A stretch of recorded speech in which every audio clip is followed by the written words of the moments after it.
రామాయంపేట మున్సిపాలిటీలో నూతన పాలకవర్గం అధికార బాధ్యతలు స్వీకరించింది. మున్సిపల్ చైర్మన్గా ఎన్నికైన గజవాడ లావణ్య నాగరాజు శుక్రవారం ఘనంగా పదవి బాధ్యతలు చేపట్టారు. ఇన్ఛార్జ్ కమిషనర్ రఘువరన్ బ్యాండ్ మేళాలతో స్వాగతం పలుకగా ప్రత్యేక పూజలు అనంతరం బాధ్యతలు చేపట్టారు.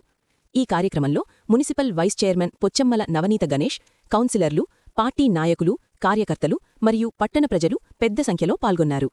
బాధ్యతలు స్వీకరించిన అనంతరం చైర్మన్ లావణ్య నాగరాజు మాట్లాడుతూ, రామాయంపేట పట్టణ అభివృద్ధే మా లక్ష్యం, ప్రజల సమస్యల పరిష్కారానికి ప్రాధాన్యమిస్తాం, పారదర్శక పాలనతో ముందుకు సాగుతాం అని తెలిపారు.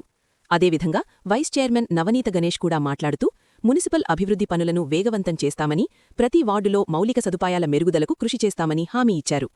కౌన్సిలర్లు కూడా బాధ్యతలు స్వీకరించి పట్టణ అభివృద్ధికి అంకితభావంతో పనిచేస్తామని ప్రకటించారు. రామాయంపేట ప్రజల ఆశల నడుమ నూతన పాలకవర్గం పనులు ప్రారంభించింది. వారి హామీలు ఎంతవరకు నెరవేరుతాయో చూడాలి.